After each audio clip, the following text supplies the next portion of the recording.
It's a warm night in northeastern Oklahoma, late summer of 1996, the kind of night where the air hangs heavy and sound carries farther than you expected. A man named Joseph Joe Daniels, Cherokee Nation, mid-20s, leaves a relative's house on foot. It's a short walk, one he's made a dozen times, and it's a familiar road, a familiar route.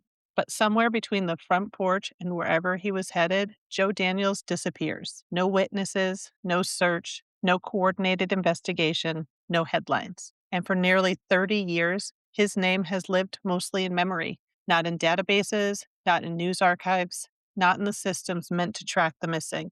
Today, we're telling the story of a man who vanished in 1996 and the silence that followed. Because sometimes the mystery isn't just what happened, it's why no one looked. Hey, coworkers. Welcome to Coworkers in Crime, the podcast where office chatter meets crime discussion. I'm Rachel. And I'm Crystal. Yes, we really do work together. And yes, we're totally obsessed with true crime. From water cooler whispers to cold case deep dives, we're here to bring you stories that keep us chatting way past our coffee breaks. So grab your coffee, lock your desk drawer, and let's get into this week's case.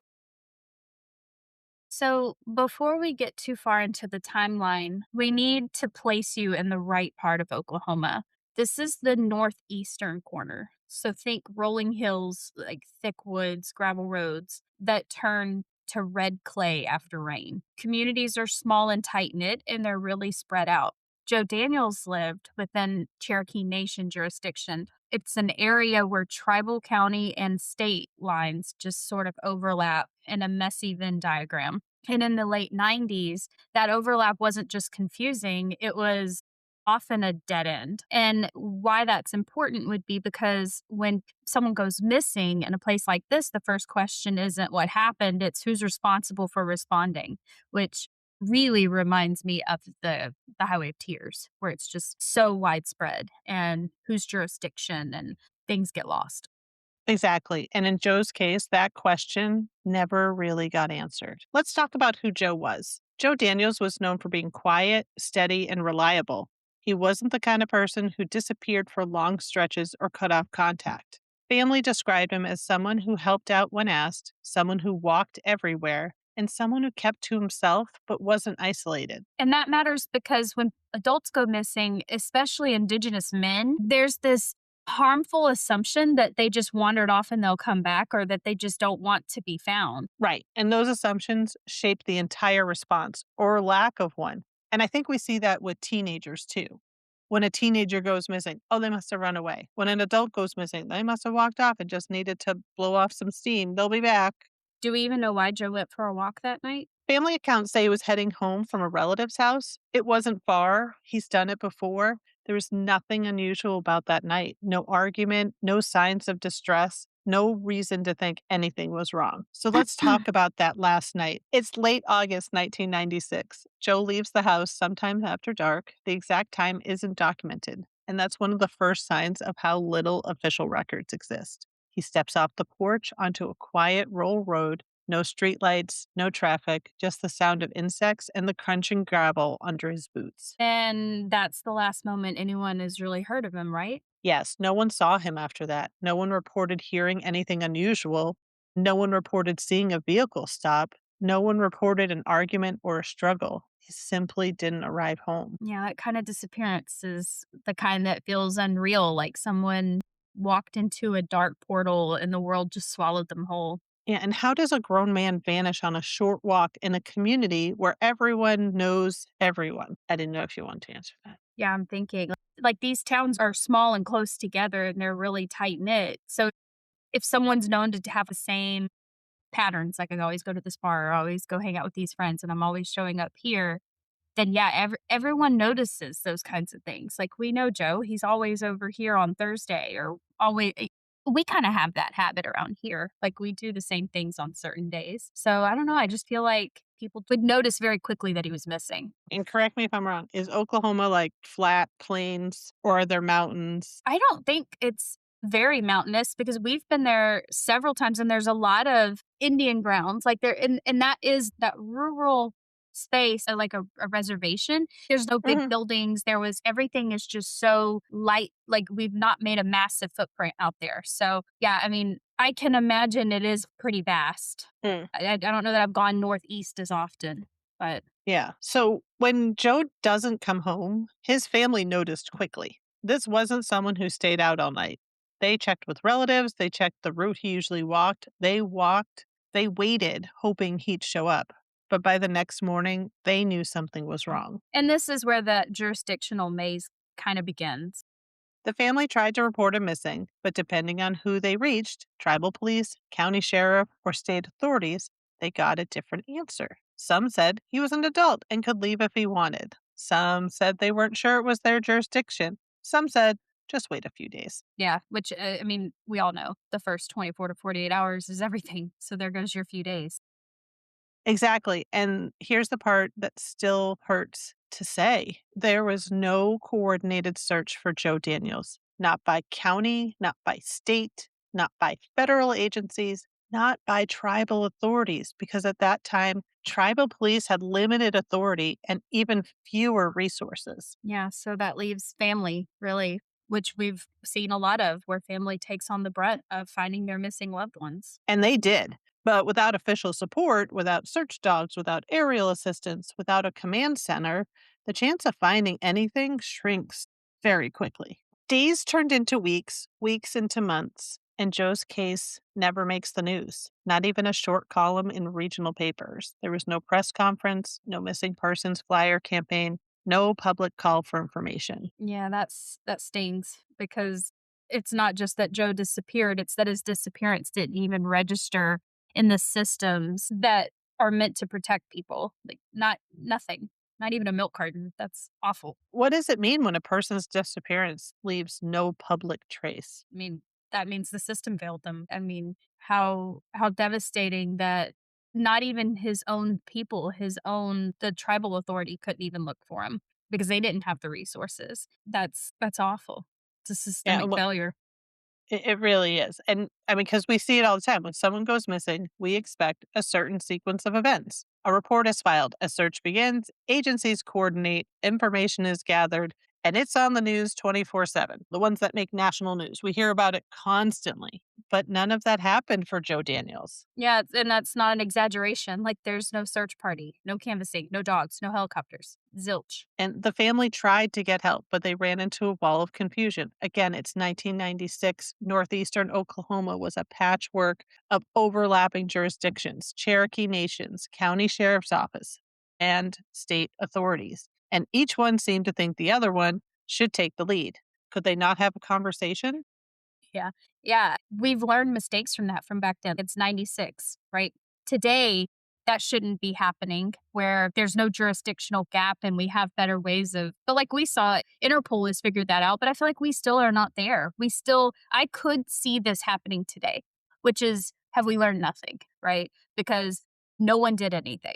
You're waiting on me to take the lead. I'm waiting on you to take the lead, which means no one takes the lead. No one did anything. And because he's an adult, the default assumption was that he'd show up eventually, that he wasn't in any danger. There was no need for urgent attention. It's a deadly assumption. It's one of the reasons Indigenous adults, especially men, go missing without triggering a real response. Joe's disappearance wasn't treated as an emergency. It wasn't even treated as unusual. So, with no official search underway, Joe's family and community did what families always do. They looked themselves. They walked the roads he might have taken. They checked with neighbors. They retraced his steps. They searched the woods, the ditches, the creek beds. But they were doing it without resources, without guidance, and without the authority to access certain areas. That's it. Sorry, that tripped me up because without the belief that anyone in power was going to help them is what a helpless feeling. Like no one that can actually do anything cares to do anything, and everyone's just like that Spider-Man meme. Everybody's just pointing at themselves. Is it you? Is it you? You know, we're just pointing all the way around. Like you do it. You do it. You do it. Like no one's willing to move, and what a horrible feeling. And that's a heavy burden to search for someone you love while also realizing the system doesn't see their disappearance as a priority. Do we even know if the family ever got a clear answer about which agency was supposed to take the case? Like, was there ever like, hey, jurisdictionally, this was supposed to be yours? No, and that's part of the tragedy. Some were told it was a county matter. Some are told it's tribal. Some are told it's state. And because Joe's last known location was on or near tribal land, but his home was in a county jurisdiction and the roads between them were state maintained, no one stepped forward.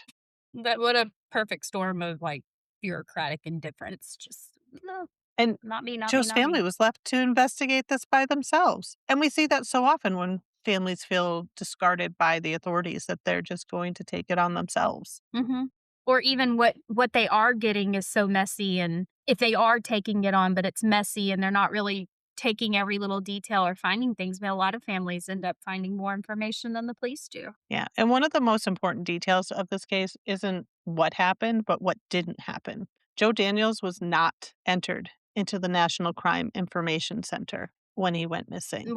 Which means no national alert, no cross-state awareness, no database match if his remains were ever found. Exactly. And this wasn't unusual for Indigenous cases in the 1990s. In fact, multiple studies have shown that Indigenous adults were dramatically under entered into federal systems before the early 2000s. So even if someone had found Joe or found remains or reported a sighting, there would have been nothing to match it to, nowhere to connect it back. And that's one of the most painful parts of the story. It's not just that Joe disappeared, it's that the system designed to find missing people never even had his name. Yeah, that's a failure. That's not a mystery. That's sad. After the first few weeks, the case went quiet, not because it was solved, not because there were leads, but because there was no investigation officially to keep alive. And when a case goes quiet early, it's almost impossible to revive it later. Joe's family kept asking questions. They kept checking in. They kept hoping someone would take the case seriously. But then years passed and nothing changed. No new information, no renewed search, no agency stepping forward to claim responsibility, just silence. Yeah, that silence becomes its own kind of grief because you just mourn. You're and because you're not just mourning the person, you're mourning the fact that their disappearance didn't matter to the people who were supposed to help. I mean, it just I feel that that thought just keeps circling back to me that helplessly searching and no one's helping you, or helplessly wanting to ask questions to someone but not knowing who to ask them to, and no one to help you announce that this is happening so that people can be on the lookout, or getting other states involved. It's just helpless, hopeless, alone. Yeah, and how many missing people from the 1980s and 90s never made it into any system at all? Because Joe's case isn't an anomaly, it's part of a pattern. Even though the official record is thin, the community memory isn't. People remember Joe. They remember the night he disappeared. They remember the search the family tried to organize, and they remember the frustration. And they remember the feeling that the case was slipping away before it even began. And that's why telling the story really matters, I think, because if the official record won't hold it, the community will. And we can help carry that forward. Exactly. And that's what we're doing here. We're preserving a story that was almost erased. So let's talk about a couple of the theories. When a case has no official record, theories become the only framework people have to understand what might have happened. And in Joe Daniels' disappearance, there are three broad possibilities that come up again and again in community conversations. And just to be clear, these aren't sensational theories. They're grounded in the realities of rural Oklahoma in the 1990s and in patterns we see in similar cases. So the first theory is an accident on the road, which is what I thought of when I first started researching this and read that he was walking home. I was like, must have had an accident. But, so the first theory is very simple. Joe may have been struck by a vehicle on that dark rural road, no streetlights, limited visibility, and a driver who panicked. And if the driver wasn't local, or even if they were really, they might have moved him off the road or into the brush or somewhere where they thought he wouldn't be found. And I guess maybe he wasn't. And without an official search, without dogs, aerial support, it's possible his remains were simply never located. Yeah, it's heartbreaking, but that's definitely plausible. So the second theory is foul play, that he encountered someone on the road, intentionally or not, and something happened. A confrontation, a robbery, or a personal conflict. And in a rural area like this, with wooded land stretching for miles, a crime would absolutely and could absolutely go unnoticed, especially if no one was looking for evidence. So if a crime happens in a place where no one is searching, does the evidence ever really stand a chance? That almost sounds like if a tree If a falls tree in the falls in woods, the woods, that's so right? funny that you thought that because it's exactly what I'm thinking. But I'm also thinking of all those cases of missing people we hear about in Australia. like in the outback of Australia, Mhm. families camping and then someone goes missing and they just never find them because it's such a vast area and you've got woodlands and all Yeah, sorts of places that they could be, whether they wandered off or whether something nefarious happened. That's what yeah, that but yeah. yeah. So, I It mean, is if you're pretty not looking, interesting. you're not going to Yeah, find it. yeah, yeah. Schrodinger's cat, basically. So theory number 3 is a missing person who was never counted. This theory is less about what happened and more about what didn't happen. Joe may have disappeared in a way that could have been solved if the system designed to find missing people had been engaged. But they weren't. As you said, no NCIC entry, no interagency communication, no media coverage, no public awareness, nothing. And when a case starts with this much silence, it ends in silence. In the years after Joe disappeared, people in the community kept talking, not loudly, not publicly, but in a way small communities do, quietly, in kitchens and on porches and at family gatherings. Some believed that he was harmed by someone he knew, some believed he was hit by a vehicle, and some believed he just walked into the woods and never made it out. But the most consistent thread in those conversations is this. People felt the case wasn't taken seriously because Joe was an indigenous man. Yeah, and that's not speculation, that's a lived experience. These families in these communities had been saying that for decades. I mean, just all the Highway of Tears cases that we've covered so far, same thing. We're not turning this into a full MMIP episode. That's for another day. But we do need to acknowledge something important. Joe's disappearance fits a pattern that Indigenous families have been naming for generations. A pattern where Indigenous men go missing and their response is low, slow, fragmented, or simply non existent. A pattern where jurisdictional confusion becomes an excuse for inaction, where adults are assumed to have left voluntarily, where cases aren't entered into federal systems, where families are left to search alone. And where the story fades before it ever actually even reaches the public. And Joe Daniels is not an outlier. He's part of a larger, painful history, one that we'll be exploring more in future episodes. And I think one that we need to take a look at. You have to rip that band aid off, look at this painful history so that it doesn't continue happening. It's been nearly 30 years since Joe Daniels disappeared. No remains, no answers, no closure. But this story matters because it reveals the gaps, the places where people fall through unnoticed. It matters because his family deserves better, because his community deserves better, because every missing person deserves a search, a record, a response. And because telling his story now is a way of saying, hey, we see you, we remember you. Your disappearance matters, your life mattered. I mean, 20 years old in his 20s? That's so young. He's It so is. young. It is. And if we take one thing from Joe's story, let it be this. Silence is not the same as resolution. A lack of records is not a lack of humanity. And a case that never made the news still deserves to be told. And if you're listening and you're from a community where someone went missing years ago and you feel like no one cared, we want to hear it. We want to hear you. We want to tell your story with you. And we're going to keep telling these kinds of stories. Because remembering someone is a form of justice. And today we remember Joe Daniels. Yeah, these are all it I don't know that there's any.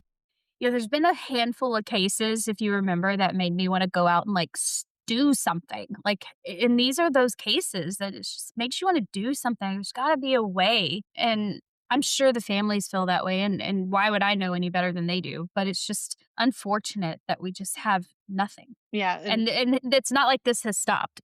There's still No. people that aren't but we still have modern day cases you and I are finding that people didn't get the coverage they deserved, and almost no coverage. And it's the same, there are cases we all hear about. There's the cases we all know about because they were in our faces 24/7. But what about the hundreds of other people that went missing at that same moment and get zero coverage? Now, I'm not saying if we covered everybody, there would be no time for anything else on the news. I wonder what cases, because there is that diagram, that Venn diagram of, like, this one not only had very little coverage, but also had a ton of information, because when you and I start really digging and trying to find cases, sadly, it's We just don't have enough. We just don't have much. And what about those cases that have a ton of information that just no coverage? And I wonder, is the correlation there? Like, there's not really much we can say. So there's really like what little we have to keep close or something. But this is more of indigenous cases, and this is more of a systemic failure upon indigenous people. But even then, like if there was more we could find to put out for Joe, there's just nothing. There's nothing. Yeah, it is difficult to research some of these because there's not a whole lot of information out there. But like you said, if there's someone that went missing in your community, reach out to us, let us know. Give us as much information as you can with, actual reputable resources, and we are happy to cover them. These animals are like, why are y'all doing this in an evening? This is not common. I've got a cat jumping all over me. You've got your dogs telling you it's time. But just remember, coworkers, we do have a call line. You can call in and leave information that you would like us to cover. Send us an email with any information that you have or different things that we can pull research on. And we would love to cover your story. Until next time, coworkers. Bye, coworkers. That wraps up this week's episode. Thanks for listening, whether you're at your office, at your home, or somewhere in between. We're glad you're here. Don't forget to subscribe so you never miss an episode. Like what you heard, leave us a review and share it with your coworkers. Got a case you want us to cover or office drama that feels criminal? Send it to us at coworkers.crimepodcast@gmail.com or check the episode notes for all of our social handles. Until next time, coworkers. Stay curious, stay safe, and stay caffeinated.